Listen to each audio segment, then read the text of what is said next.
And that seems to be a very popular format, or a couple anti-aggro decks with one really solid deck. All right, so back to it. It is in fact Zoolock. Okay. So this is the match. Yeah, I don't know what happened there, but we're into it now. So if Zoo does get to a fast start, that could put a lot of pressure on the Rogue, and that would definitely like. Yeah. He would have to expend his high damage spells like to take remove out his smaller board. things. Yeah, exactly. He doesn't really. His board clears really doesn't have anything since the Blade Flurry nerf. So like Fan of Knives isn't going to do too much. Rest in peace, Blade Flurry. I missed that. I don't see why they made it 4 mana. And take away the fact that it hurts heroes. Yeah, well, I think you could go over the top with it, but it's a big cost. But yeah, regardless, it is what it is. Yeah, as long as I just felt like ooh, not the card we wanted to draw. Oh, feels bad. Super feels bad. Patches decides he wants. The Patches was a little early to the party. Oh man, ends up in Numskee's hand, but so the hand is still pretty solid. You can just play it. I mean, he's probably just going to develop the Swashbuckler and draw the card.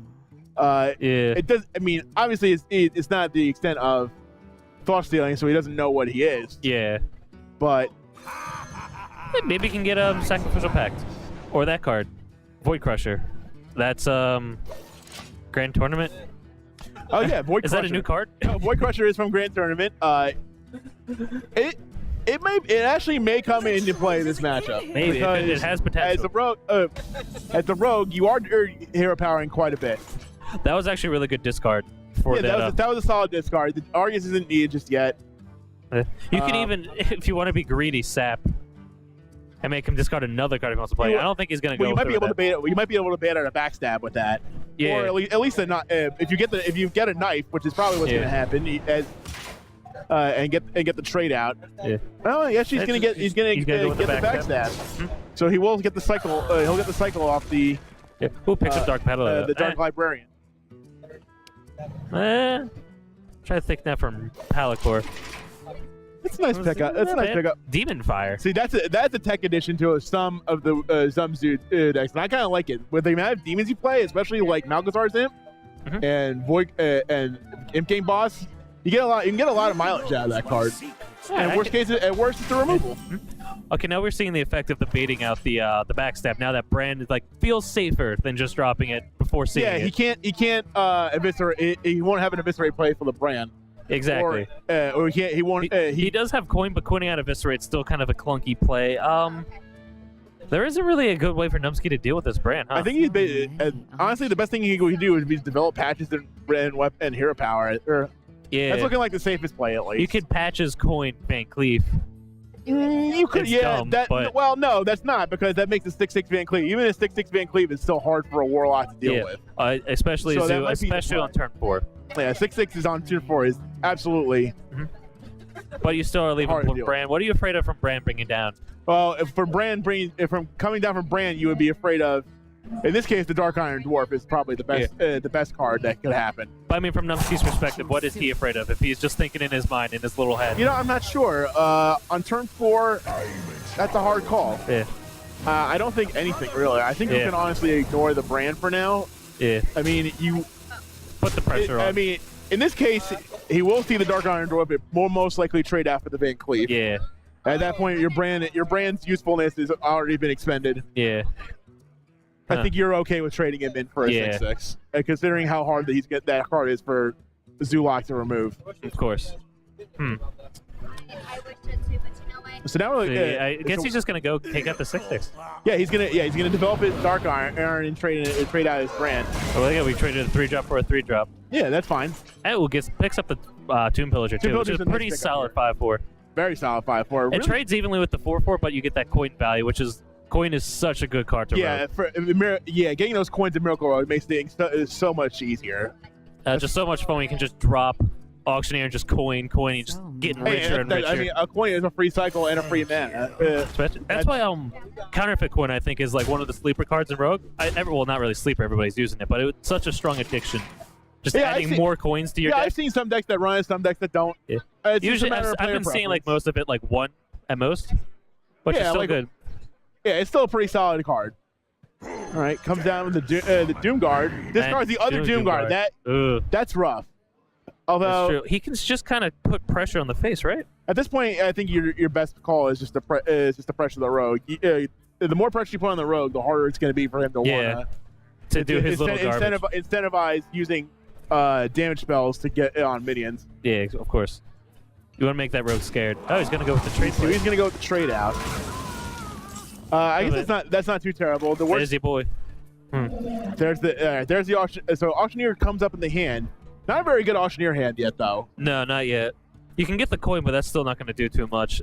Next turn, maybe turn 7 and 8 thereafter, but you got to make it there. Yeah, well, we're making it there. At this point, I'm kind of okay with the trading the 5/4 and taking face into the Doomguard.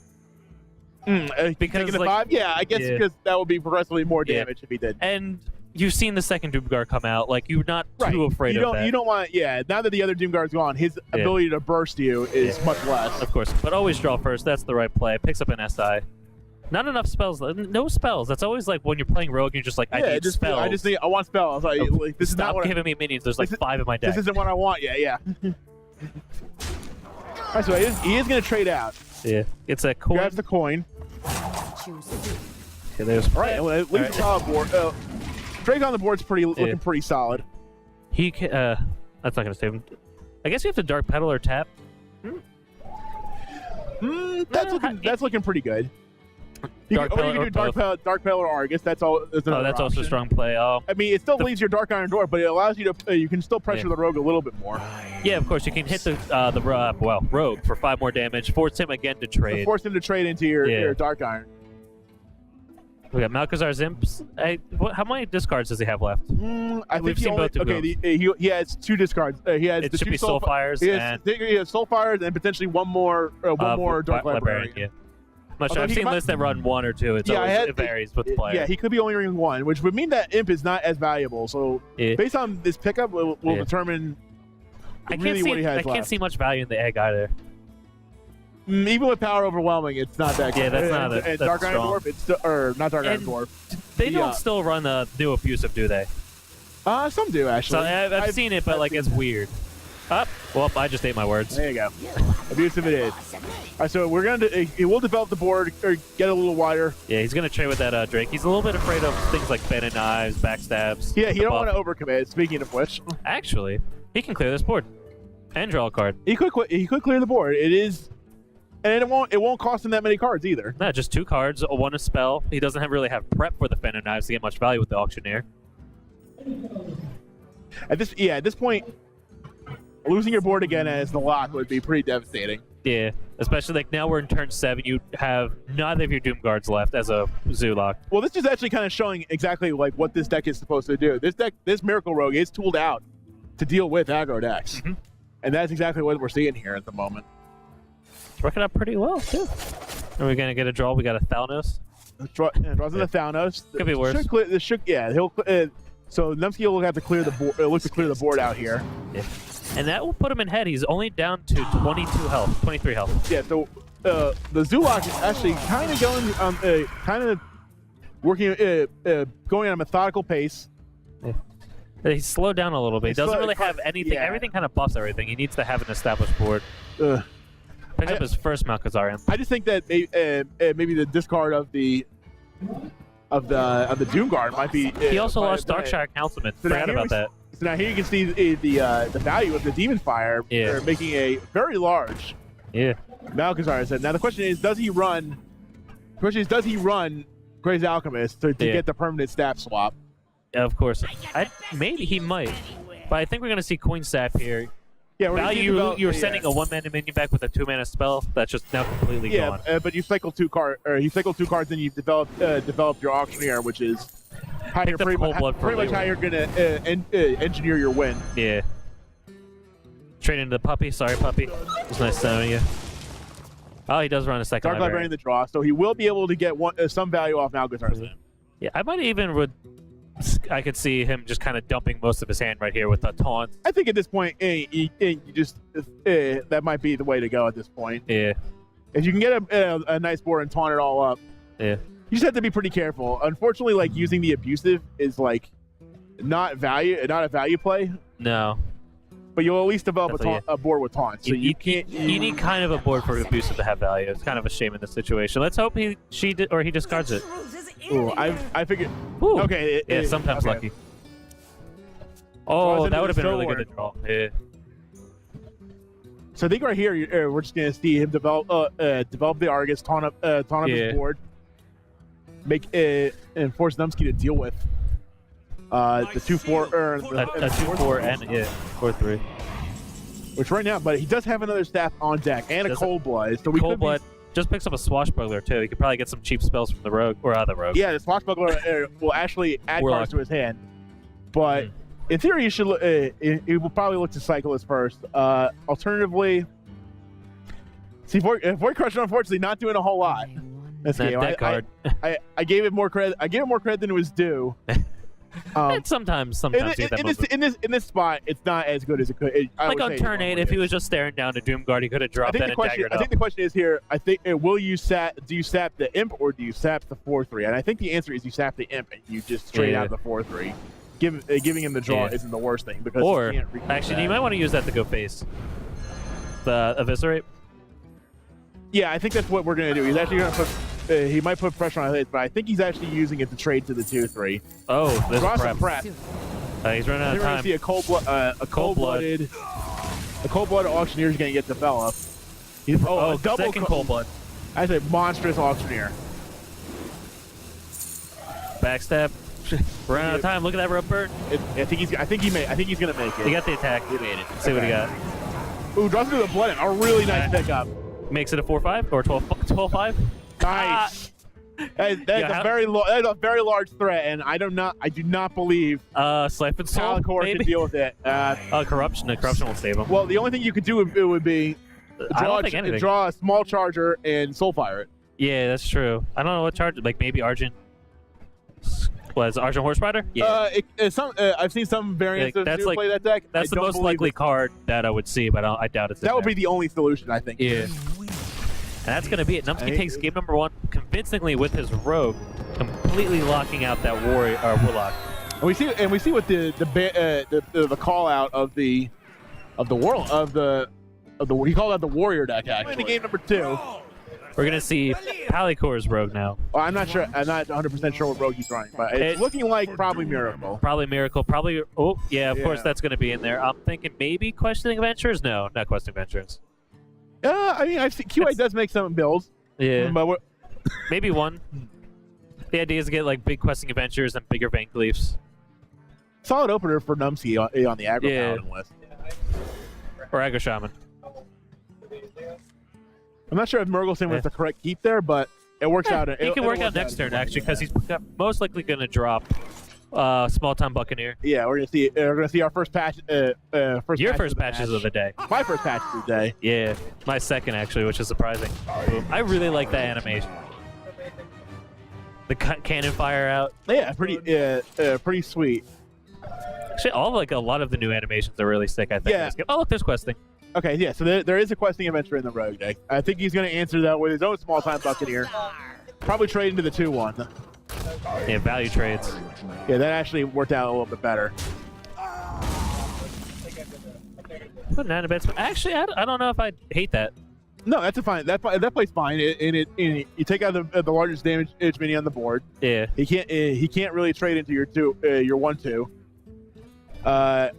Alternatively, not bad. And then you can Sir Finley next turn and then get like a better hero power because your totems aren't going to do anything in this match. Well, the thing is, the only other option you have is the Maelstrom Portal, and 2 mana to get a 1-drop and to kill one guy is not 100% a value trade. But I think that it's what he's going to end up doing here. Maelstrom Portal is probably not going to be as valuable later in the game. No. Ooh, that's really good. Dust Devil, really good. That's a really nice pickup. I mean, it's just going to get killed by the dagger, but it's going to force the dagger out. Yeah. Which is good. I always prefer, kind of, in a way, forcing them to hero power instead of a build a board. Well, it's better to take 3 now than 6 next turn. Yeah, that's true. So, even with that pickup, I still might have developed the 2 minions as opposed to the Maelstrom Portal. Getting that one extra, killing that one guy was not worth it. Even though it becomes a 3/2, it still isn't 100% threatening to you. You still could have had a large board to deal with it. Pick up the second Loudverse. I get kind of annoyed at the neutral flame imp. So now early in the game, Numskee has pretty much almost as much reach as he possibly could. Yeah. I think we're gonna start seeing with the questing. He did get rid of the. There's that Smork shot. picks up the Steady Shot. I think that is the de facto choice, if I'm not mistaken. There's no reason not to push damage. I believe it's Steady Shot, and then next priority is tap.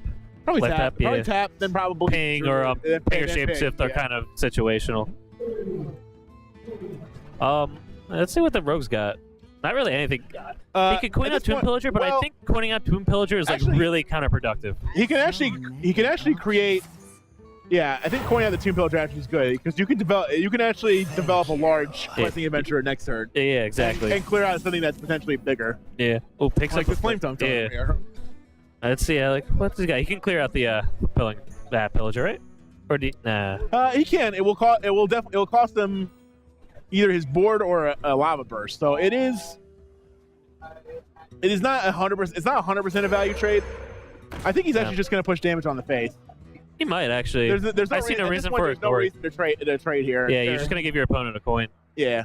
It's not that. It's that trading your 5 damage for his 5, putting you potentially behind on board. Yeah. It's not as worth it. You just need to pressure up the rogue.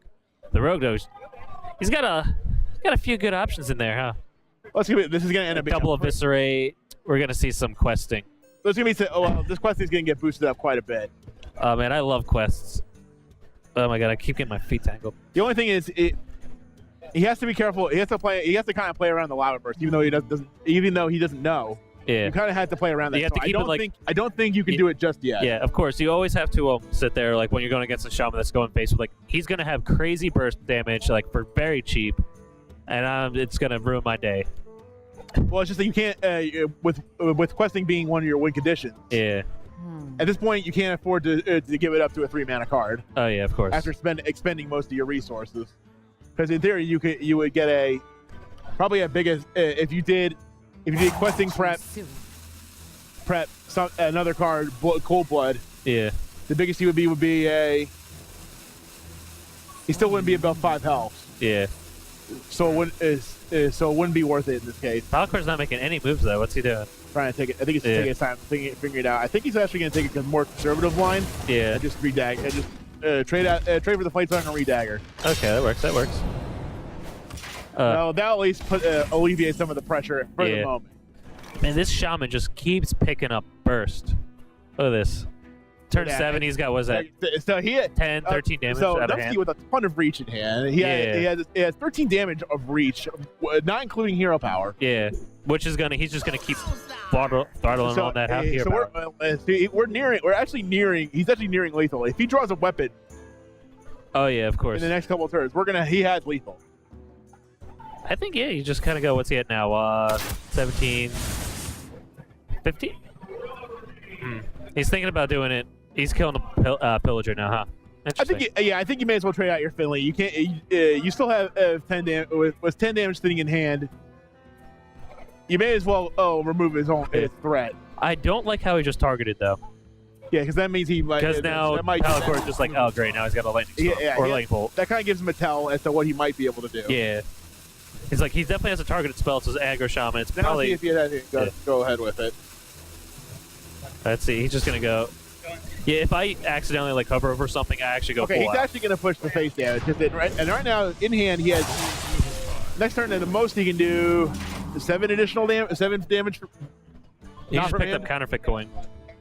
Okay, so counterfeit coins to pick up. So we're gonna see a pretty large questing adventure here. Let the quest begin. So at this point, I think you actually kind of do want to bait out some of his reach if you think he has it, which I think Pallicor has gotten a beat on.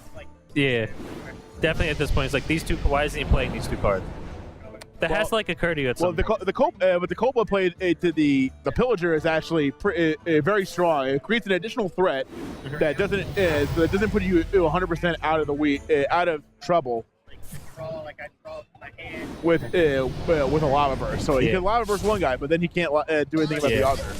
So now he has to pick. Now you have to choose. Now who's the aggro deck? Ha. Now you have, okay. Feral Spirit was probably the most optimal pickup he could have gotten here. Yeah, he can actually. How much is he going to be overloaded for 5 next turn if he plays Feral Spirits? If he plays Feral Spirits, if he plays Feral Spirit and a lava burst, it will overload him for quite a bit. But I think he might just play Feral Spirit and hero power. Yeah, there's no reason to advance your Well, he can't lava burst the other way. He's overloaded. Right. Yeah. But I'm saying for next turn, you can't double overload for the lethal. He's going to be one mana off. Tomb Pillager, the draw for Pallicor. Let's see what he get. 5 mana. Has a fair amount of clear in his hand and the prep, so he can still develop a fairly. He actually can clear out the taunts and push 14 damage to face. Well played. Does he have lethal? He could. Why is he well playing? I don't think he can. Oh wait. Prep Sinister Strike. Prep Shadow Strike. Yep. Or Shadow Strike. That's what it is. Okay. Oh, he just got. Yeah, there it is. He just pulled into lethal. That's I was like, wait, I think that's lethal. That's 1 damage off. I actually missed the dagger. The dagger. Yeah. Oh my god, I forgot about that. And a dagger to the heart to Numskee. Pallicor picks up the win with the rogue. Turn 6 with the rogue against an aggro deck, man, completely flipping it on his head. That's the thing. Punch him in the face for 19 damage. If it is this off, right okay. Alright, we're gonna see. Oh, so Numskee swapping to the freeze. Thank it you. is. Oh. The light shall bring victory. Okay, this is a control paladin actually. As you see, the friendly bartender in hand. Huh. Interesting. So this is interesting. So this is actually really interesting. I actually want to see how this game develops. Yeah, I want a full list. Ayo. Okay, so this is looking more like a mid-rangey kind of build. Yeah, this is something I'm not familiar with. Huh. I mean, okay, so this is we are looking at control paladin versus a dragon priest. Yeah. I kind of do like favorite dragon priest here, just because dragon priest essentially, I think my good buddy Matt said best. It's basically Fat Zoo. You're just playing fat minions with a lot of spells, and you have to deal with it. Yeah, and it works really well. And you play for tempo. You may not be like as fast. No, but it always locks down, or not always. It has a good chance of always locking down these aggressive decks. You can lock up a board where they just can't. Or they put can't on move. a lot of pressure to like the controller slow decks. And we did see earlier the Dragon Priest with the Velen Burst combo. Oh yeah, we did see that. That was a really nice, little nice match. That's actually a deck I'm running currently. I do like that. I do like that addition a lot. And I see it picks up the Mind Blast. So I believe he's running this list too. that isn't. So this still has the Velen package in it. Okay, so it does run a Mind Blast and a couple of Holy Smites. So we can actually say, he can burst us down. Yeah. So for those who say Paladin Priest doesn't do burst. No. This is Velen. Priest definitely deals burst. So it has so many potentials. And so Numskee happy to cycle a card with the Northshire Cleric. Just trading, yeah. You can heal yourself 1 damage every time if you're not taking damage. It doesn't matter to me. That Argent Squire, though, huh? Weird. Do you think this is Reno? Have we seen any duplicates? No, but that is a good point. It could be Reno Paladin. I wouldn't be surprised, but it would be a very interesting addition. It would be interesting. It'd be definitely different.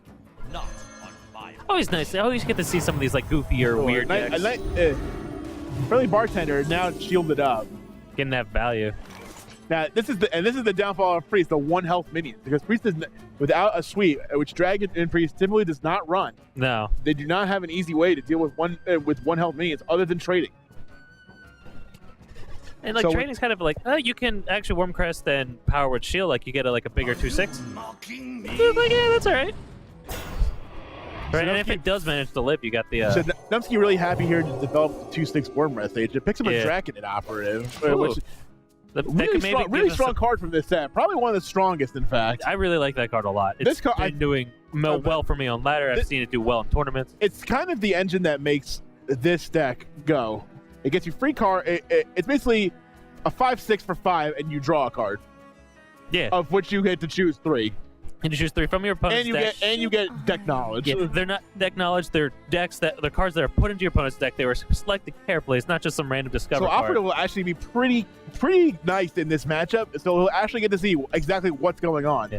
I've been consistent. Because right now I see a small-time recruit in Pallicor's hand. Yeah, I see that. Still 3/1/1. Not sure what's happening. None may he's gonna be able to take that out. Drops into Oldman gets developed, drops into a 3/1 with the trade out. Pushes a couple damage and still throwing barrels. It's healing none to face, but it's pretty strong. I think here is that probably the optimal time. You probably want to develop that Draconid Operative and see what see what the scoop is. Yeah. You can pick up a Tyrion or a Rag Light Lord. Of course. Maybe even real Rag. Maybe even Evil Rag. Yeah. Evil Rag. I mean, at this point, the possibility, like the limit. Possibilities are. I mean, the sky's the limit. Yeah.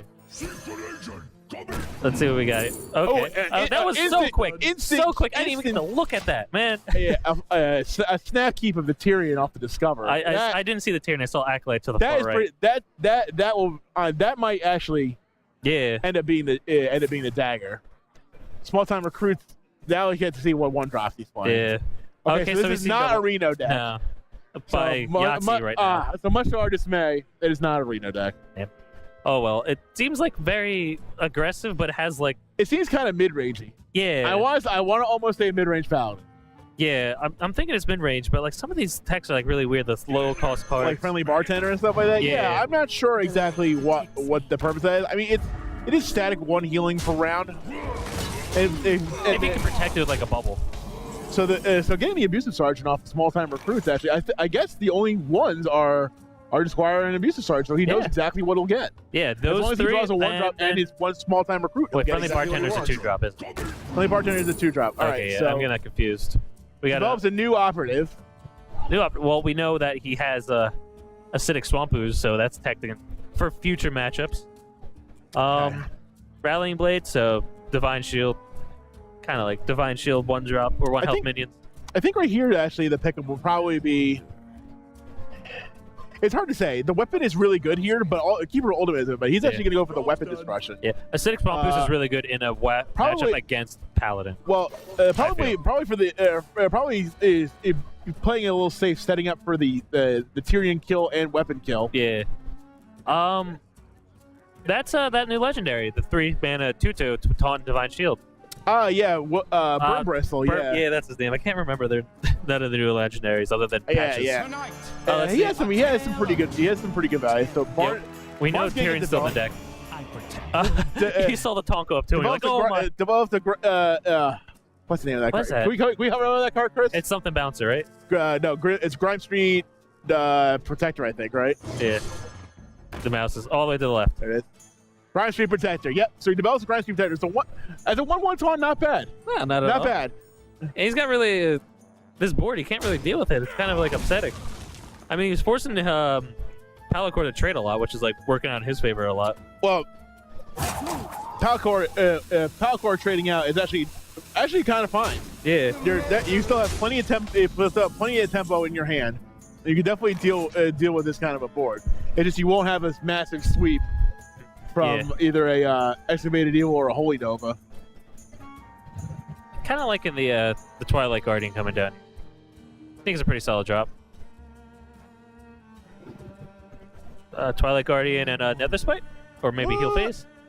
I really like Netherspite.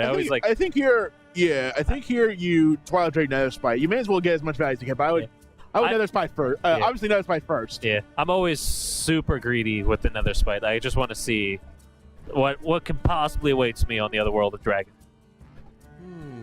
Oh man, let's see. What else could I consider? Maybe considering Azer Drake. He was considering it, but I think it's mana. That is not mana. It's not mana efficient, but it was what he's thinking about. I think he's doing what the most optimal play, but he should. I would have done it the opposite order. Okay. And I would take Nozdormu. I mean, you would do a lot of things here. But I think the best pickup is the Twilight Guardian here. Yeah, more taunts. I mean, although if you play an operative, you can get another Tyrion. You could get another Tyrion. Grime Street forced the draw. So yeah, this deck is kind of all over the place. Yeah, it's like mid-range hand buff, I guess is the best way to describe it. He's trying to make those Grimy Goons cards work. Well, with a hand this small, it's going to be hard for you to get a lot of value off that, off the Enforcer. Do you think he does run Don Ho Chow or what? Don Honcho? Don Honcho. I think he might, but I haven't seen. We don't know. We won't know until we see a draw. This deck is pretty. It's pretty. I mean, Fringe is even putting it nicely, like extremely Fringe. Yeah, of course. So they're looking to develop the Ivory Knight. Gonna take a look. Getaway Kodo in front of me. I kind of like the Getaway Kodo because like Oh, actually, yeah, because he has to kill the He has to kill. Enforcer. The one, He has to kill the enforcer, and he'll get a real enforcer in his hand. Yeah, that's actually really strong. That's actually a really strong play. And he's at full health. He doesn't need health. Right. So I think the read that Numskee being for that is, hey, that's a. Oh wait, he's trading in the. Oh, he is. He's Okay. trading. I don't 100% agree with that. Yeah. Ooh, Dragonfire Poach is a big pickup, but Yeah. I think it's a little soon to do that. You got to test for that secret first. See. Okay, What- so if he blows up if he decides to poach in here, he will get the Barnes back in his hand, and the Barnes actually that's something you probably don't want to happen. It was like I don't really like any of these cards going back in his hand either. Okay, let's see what he drops. So I think right here what you're gonna do is you're gonna develop your Corruptor, or killing the Direwolf. Yeah. Probably trade out your 1/1 into the Barnes, and then But now you know the secret. What?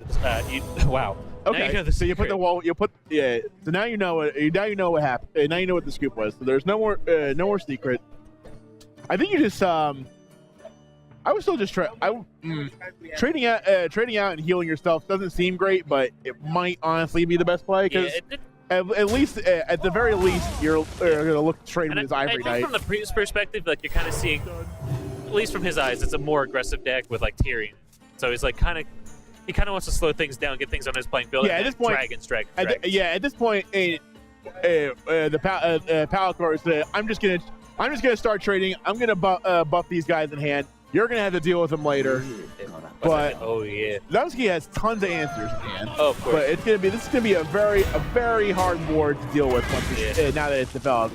So that's gonna be 3 bat tosses to the hand, which will buff this means +1/+1. So now you're looking at Dragonfire's not even good here, right? Dragonfire isn't terrible here. It at least removes the divine. It removes the enforcer and the shield on Burn Bristle. Yeah. However, I think the pickup here actually the most optimal play is just to develop the Tyrion. There's no reason not to. He doesn't have enough on board to trade it out. You know he doesn't have any spells in hand. Yeah. So at this point, I think he's actually going to go ahead and he's really afraid of the 4/4. I forget what it's called. he was really scared of the Grime Street Enforcer. So I thought the Grime Street Enforcer was the 6/6. No, the 6/6 is the Grime is. You're right. I'm sorry. Okay. Yeah, I forget what that is. I'll have to look that one. Yeah, whatever. We'll look that one. It's on the sidebar still. Oh, it is. Yo, Dave, can you highlight over this minion before he plays 2 cards? Hey, Enforcer. That's right. Enforcer, Yeah, that's right. Yeah. Alright, Because Grimsby Bodyguard was the other one. there, Yeah. Bodyguard. Yeah. We got So it. pick up of a Curator here. So. Actually, I kind of really like Oh, so now I understand. I understand this a little more. That's why the Direwolf's in the deck. That's why. The menagerie is I'm pretty sure he's going to draw a Dragon and a Murloc off it. He's actually going to get maximum draw off this. Oh, Sir Finley. Oh, he did not draw the Dragon though. No, So he's out of dragons then. I didn't see any actually. Yeah, no, he doesn't use them then. He's I just guess- drawing the Murloc and the Wolves. I mean, a 4/6 with Taunt's not bad. 5/6 now. All right, so he trades out the Burn Bristle, which is fine. Ooh, Now he's here. Pain is a nice pickup. Yeah. Pain's a nice pickup. However, painting the wolf means you cannot remove the Curator as easily. So, And you can't Tyrion this turn either. yeah, I still would honestly Tyrion. I actually do like the Twilight Guardian into the Cabal Talon Snap or whatever. That's called. Cabal Talon Priest, yes. Talon Priest, So he's going to develop a very large Twilight Guardian. A 3/9 to be exact. It's a little annoying. I don't think this pretty Paladin's large. running any sort of equality combos, huh? No, I don't believe he. I don't believe he has room for that in this build. It doesn't seem like he does. But I'm learning new things turn by turn here. Yeah, So. so we're all kind of at a loss right now. Yeah, I almost thought it was like Menagerie Paladin. I was hoping it was like Menagerie Paladin and it played like Dragons, Murlocs, the Menagerie Magician or whatever. Oh yeah, it buffs everything, right? Huh. What do you go here with? I don't think you need to heal too much because you're at full health. Ping, definitely not totems. I think you just take the Fire Blast. Probably the best one of the 3. Yeah. You kind of have to hold. You still kind of have to hold the Swamp Ooze though. Yeah. But you can't develop a board and a weapon. The light protects You can develop a it's Fortitude with buffing. Divine Shield is very nice. You can actually. You can't quite. You can actually clear that out with the ping. Yeah. With the ping, you can Yeah, actually okay. clear that. All right. So Pallicor gets back on the board in a big way. Yeah. Only 1 card in hand though, and pretty much Numskee did have a read on that. But he has to be careful. He doesn't know. He doesn't know what it is. He just knows it's a minion, and I don't think he's gonna play the Tyrion. I guess he is gonna build the Tyrion now. I think Tyrion is like a safe play, and then just Tyrion's a safe play, but you still have to clear out his board. That is incredible. That's incredible. You still have to clear out his board. I think he's gonna use the Talon Priest on that, on the Curator. He does have to spend. Pallicor now has to spend. What is that? He can actually kill the Tyrion fairly easily. He can ping off the Blubber Baron is the pickup. What is that? Blubber Baron is a card I tried to work. It's a 3-drop 1/1.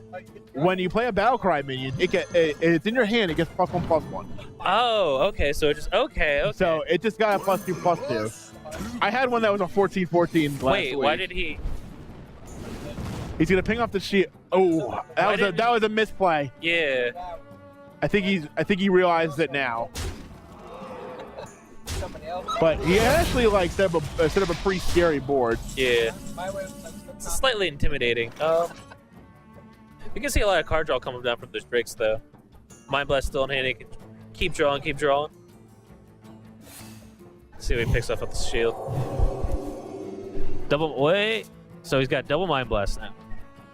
Velen. What is that? 20 points of damage with Velen? Oh wait, no. You need Starzine to make it 20. Yeah, well, this deck does not run Thorzen actually. This It build, doesn't. well, actually no. I don't. This is a different build than the one we saw earlier. Yeah. You never know then. So just one Mind Blast and like a Smite. There's the trade. Yo, heal that boy up. That makes such a goofy trade if you heal the Oh, actually you can heal up the Acidic Omplus and then paint Tutu. There you go. Yeah, that's pretty straightforward. And now So you have Blubber more Baron's control. gonna bite the dust, and he's gonna leave Pallicor Damn it. with nothing in hand and a very, very weak board. Only kidding. Well, with the ping now, actually, he can the outside of pain just got a lot of value. There he goes. He's got a. Oh man. What's it doing? What's he got? Draws in the keeper. It's not a bad Get a draw. bigger. Oh wait. He's gonna trade. He's gonna boost the Finley and trade out for the Swampu. Yeah. I was So half at this expecting. point, he has 50. He has 15 damage. So we're almost there. He Yeah. actually has. I'm sorry. He has 12. 17 damage in his. Hold on. I can do math, guys. Yeah. He Math's has, hard. Dude, trust me, man. Math's That's why I hard. play Hearthstone. All right, 17, 21. He almost has lethal. Almost. If he doesn't trade his Draken, he will have lethal next turn. Yeah, I think He will have definitely got it. lethal next turn. All right, he's just gonna potion it. He's gonna potion the board. He'll concede the card. I think you just prep him as much as you can. Yeah, that's not gonna do anything either way. That card for Paladin's hand now. Yeah, unfortunately, Mean Street Marshal is not to pick up Pallicor. Yeah, Pallicor's just like, no. Tyrion? No, not Tyrion. It is. Well, he can protect the board a little bit, although it's He's just going gonna to go go up over and time. He's concede. just going to concede. Wow. Not even chancing it. So, Let's see what we got here. Numskee picked up the win with his priest. Yes. Leaving him only with his the aggressive shaman. aggro shaman. Priest or Paladin legendary from what's his name? Tyrion. Tyrion Fordring, right? No. Oh, Bolvar. Bolvar Ford Dragon. Kind of like a Bolvar, except Yeah. not. Pretty much the same thing, actually. Yeah. Similar concept. Okay, so. Jades. There's some Jades. Well, there is Jade synergy. This is the Jade aggro, the aggro deck with Jade synergy. Yeah. There was also the aggro deck without the Jade synergies that runs the Doomhammer and Thing from Below and stuff you're more used to seeing in Shaman. Yeah. But I think but it does. I think that deck actually does run a Jade Claws though. Yeah. Because Jade Claws is just a really good weapon. Yeah. If this is the aggressive list though, seeing Arya Blackpaw, is it Arya?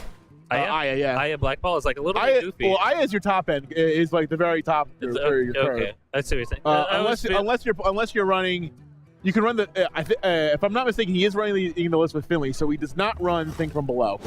Nothing from below. All right. Well, because But you're Thing running from Finley, below, yeah. so if you take out your hero power, you don't have any. Yeah, because nobody used Tuskar. Oh, that's a really good pickup.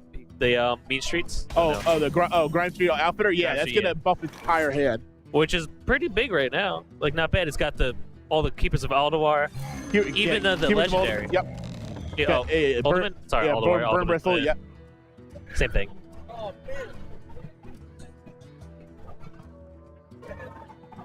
Oh man. Let's see. So Numskee happy to pressure face with Yeah. one of his weapon charges. I Just, think it's all. just like kind of chiseling off with those claws. I mean, now that you know what's up, Yeah. I think you gotta put say, him through okay, pressure. I can pressure this, and he doesn't have any healing until late in the game. And now this is the scary thing. You're just like, oh my god. He just buffed an entire grip of minions, Yeah. and now it looks kind of scary. Yeah. Although I think right here you're probably just gonna see hero power or developing a totem. Get the Searing totem. I kind of like the idea of just dropping the flame tongue. As opposed to putting him up. Yeah, I probably would have pressured. I think you didn't really. Maybe he was fearing the rallying blade and wanted to make sure he got more value from his flame tongue. That probably would have been it. So I'm not unhappy with that play. Yeah. It also maybe he's setting up for this turn where he can flame tongue and then totem up. He went with a less greedy play. Yeah. But it actually works out better for him. Yeah. Because now he can even flame tongue and then hero power. Whereas if he just flame tongue and then say this next turn he could just only hero power. You know what I'm saying? He's thinking ahead of himself. Yeah. You want to. You still want to manage your board, and I don't think you really want to like developing your flame tongue without knowing, without getting a read on a weapon. It's still pretty dangerous. Okay, so We're just gonna see this new Yeti come down. I was going to say a new Keep Grip Yeti come down and drop the totem goal and try to help. No. Patches the draw. Well. Unfortunately, the second time we've seen Patches in the hand for Numskee today. Yeah. Right. No pirates. I mean, what pirates does he have? He just has the. So in that deck you just have the Buccaneer and the Deckhand. The Deckhand. Yeah. Okay. Huh. So in total, you have 4 cards to draw to draw out the one. Now, do you like try and fight back as Numskee, or do you just kind of? I think just keep kind of smorking. Well, I think you roll the totem here, and you have 2 options here. You can take the safe route and make your next turn a little weaker by playing the Feral Spirit, or you can roll the totem. If it's a taunt totem, you can play the Flame Tongue. If not, if it's spell power, you can maybe do some weird stuff with Maelstrom Portal. Yeah, if it's not favorable, but you can do it. Yeah. So he is actually going to go for a more aggressive line in here and to develop his Flame Tongue to trade out. And then he actually developed the passive. There you go. He pushed 6 damage this turn. So that actually was the more aggressive route. I think that's the right thing to do here. He does know it does have a read on his hand. He knows he has mostly minions. And based on what he saw before, he knows he does not have to really worry about spells. Yeah. So there isn't going to be like any kind of crazy equality. No qualities, no consecrates. Yeah, just no crazy clears. You need to build a bigger board than him. And that's at this point, really you need to get on board and beat and rush it and put pressure on him and stay on the board. Exactly. And I think you can really do that because there is no danger of a board clear. No. And even so, like, well, it's not really going to matter now that most of his hand's buffed, but like the 1 health minions that you have weak with the Maelstrom Portal, it's not really a big deal anymore. Maelstrom Portal kind of. No, Maelstrom Portal here is not that scary. Yeah, it's not scary. Nothing really gets hit by it. Yeah. But I think he's just going to be happy to hero power to develop that. I would have almost maybe developed. Oh, hey, big boy. Haven't seen you in a while. 4.7, first 4.77 of the day. Let it go. I believe we're just going to see. I think we're just going to see a Maelstrom Portal and possibly a trade out. Depending on what. Or puppies. If you puppies, you can. Well, you could almost. Yeah, you could play the Feral Spirit and just develop a really wide board. Yeah, exactly. And then like he spends his next turn trying to deal with it, you drop a 4-mana 7/7. You'll have the mana for it. Oh yeah, absolutely. I think that actually is going to be the line of play here. Yeah. But the 4-mana 7/7 is pretty much going to be. I mean, I'm not saying impossible. Actually, it's very feasible for him to deal with that. With the especially now with the Rallying Blade pickup, because you can use the buffed Uldaman to drop him. Exactly. To drop him to a 3/3, so he can spend 6 mana for a 3/3. So I think at this point you should probably just develop your Enforcer. It will probably get traded out. It might get traded out. If it does, that's actually kind of what you want. That means you'll have a weaker board. Yeah. So if you grind stream Enforcer, okay, so he's actually going to look to develop a little bit more of a board. Yeah. Maybe get a little bit of healing. He's actually kind of guaranteed healing here. Yeah, exactly. It's guaranteed 6 healing. Now, okay, so your options I here. think you want to change the original play. Okay, so the original play actually, the original play does change. You actually Maelstrom Portal into Totem Golem actually looks pretty good. And that is actually going to be the play here. You actually keep your board. You keep your board, and then second patch, my God! they come in droves. You actually only give him 3 health back. Yeah. And you actually will take a fair amount more away. Yeah, and then drops the totem gun, which is another big scary minion. Yeah, you actually with the totem go on board, you more than represent lethal. Yeah, So and now you put it on, and you have a breed on his hand where he absolutely has 3 minions. yes, So he has a if bunch of minions, but like they're just minions. Yeah, and you are. I think Numskee has the read that there is no sweep combo in this deck, so he actually will. That's actually going to do it. There's no real way for this deck to swing back tempo. It needs this Paladin The only need to thing establish it early and Well, the only thing he can do here is play the Ivory Knight, and draw a really big spell. Unfortunately, Stand Against Darkness is the biggest one, but Forbidden Healing would actually be the biggest heal, but it's a little too late. Yeah, he wouldn't need that like last turn or something. So it's like 1 turn too late, unfortunately. Yeah. I think he's looking at these options. You can't even play any of the spells. You can't play any of the spells, unfortunately, but you will heal at 13, but you still are illegal. So I think he just decided the lethal, and that will do it. 4, 5, Numskee 6, will, 7, 8, 9, 10, 11. Yeah. Numskee will take the 3rd game and the set over Pallicor. Wow. All right, that's a good set. 3-1. 3-1, and Numskee looking really strong. Now 2-0 in the tournament. 2-0 in the tournament. Yeah, you said he was preparing. He's ready. I mean, all that preparation really looking like it's paying dividend. He's ready. Mama. All right, where'd he go? All right, so great, really great set. We saw a lot. We'll see. We might see more Pallicor later today.